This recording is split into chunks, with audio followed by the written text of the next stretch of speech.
बिस्मिल्लाहिर्रहमानिर्रहीम। Naveed Anjum with first year physics, और आज हम करने जा रहे हैं इंस्टेंटेनियस एक्सेलरेशन निकालने जा रहे हैं ऑफ पॉइंट n, जो कि प्रोजेक्शन है एक पॉइंट p का जो सर्कल के अंदर मूव कर रहा है। अब हमने प्रीवियस लेक्चर के अंदर इंस्टेंटेनियस वेलोसिटी निकाली, अब इसके अंदर हम एक्सेलरेशन निकाल रहे हैं। अब अगर एक पॉइंट p एक सर्कल के अंदर मूव कर रहा है, तो अगर हम सर्कुलर मोशन के अंदर देखें तो इंस्टेंटेनियस एक्सेलरेशन जो उसका एक्सेलरेशन है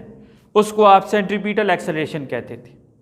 और उस पॉइंट P जो सर्कल में मूव कर रहा है उसके एक्सेलरेशन की अगर बात करें तो वो सेंट्रीपिटल एक्सेलरेशन, तो AP = v²/r। अब आपका पॉइंट P जो है वो सर्कल में मूव कर रहा है, तो V जो है वो r ओमेगा की इक्वल होगा, तो v² किसकी इक्वल होगा, r² ओमेगा², और r हमारे केस में x0 है तो x0² ओमेगा², और r जो है वो x0 है, तो इधर से आपका x0 इससे कैंसिल होता है, तो आपका जो पॉइंट P का जो एक्सेलरेशन होगा वो AP = x0 ओमेगा²। अब हम ये कहते थे कि जो एक्सेलरेशन है सेंट्रीपिटल एक्सेलरेशन वो हमेशा towards the centre of the circle होगा, तो यहाँ पे एक पॉइंट P जो सर्कल में मूव कर रहा है तो उसकी डायरेक्शन इनवर्ड होगी, और उसको हम ये लिख दिया कि A की डायरेक्शन हमेशा towards the centre of the circle है। अब प्रोजेक्शन n की जो मोशन है वो किस वजह से है, पॉइंट P की वजह से है, तो इसका मतलब ये होगा कि इसका अगर एक्सेलरेशन इसी के एक्सेलरेशन का वो वाला कंपोनेंट होगा जो इसके अलोंग होगा, क्योंकि n की जो मोशन है वो पॉइंट P की मोशन की वजह से, the motion of point n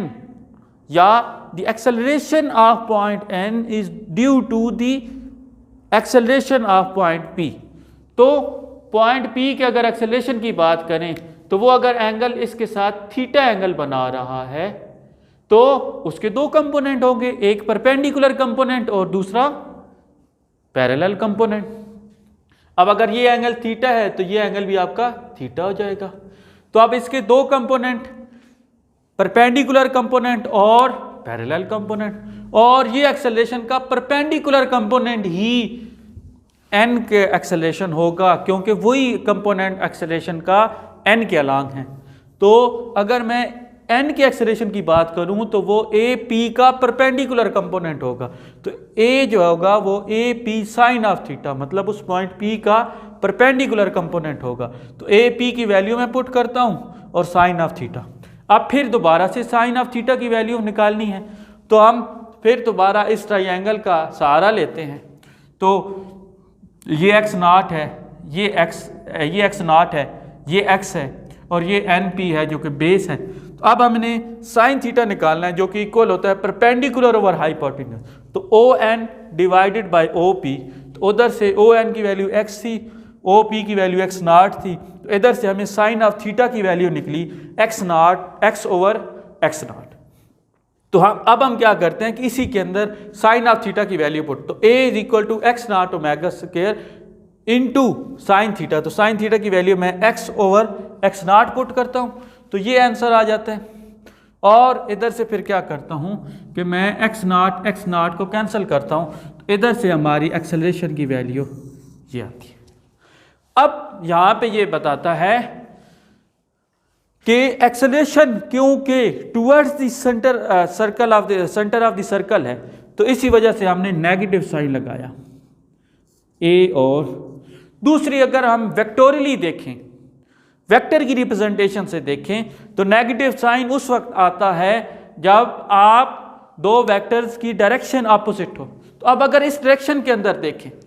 तो अगर हम डिस्प्लेसमेंट की बात करें तो उसकी डायरेक्शन अपवर्ड थी, ऐसे ही है। आप अगर गौर करें तो x की डायरेक्शन अपवर्ड थी, लेकिन एक्सेलरेशन के केस में डायरेक्शन क्या है, डाउनवर्ड है, तो A और x की डायरेक्शन अपोजिट होगी। तो एक तो ये रीज़न हो गई, और दूसरा क्या है कि एक्सेलरेशन हमेशा towards the centre of the circle, उसका मतलब ही यही है कि इसकी डायरेक्शन अपोजिट होगी डिस्प्लेसमेंट की डायरेक्शन के, तो इसी वजह से हमने नेगेटिव साइन। और फिर उसी तरीके से हम अगर मीन पोजीशन पे देखें, मीन पोजीशन पे x आपका 0 होता है तो उससे आपका एक्सेलरेशन x 0 पुट करेंगे तो एक्सेलरेशन 0। अगर एक्सट्रीम पोजीशन पे देखेंगे तो उसकी एक्सेलरेशन क्या आ जाएगा, x नॉट ओमेगा, जो कि मैक्सिमम होगा। तो आपका एक्सेलरेशन मीन पोजीशन पे 0, जबकि इंस्टेंटेनियस वेलोसिटी मीन पोजीशन पे मैक्सिमम, और यहाँ पे acceleration at extreme position maximum, जबकि एक्सट्रीम पोजीशन पे इंस्टेंटेनियस वेलोसिटी क्या आती है आपकी, मिनिमम। तो आज के लिए इतना ही, नेक्स्ट लेक्चर में हम जल्द ही हाजिर होंगे, तब तक के लिए अल्लाह हाफिज़।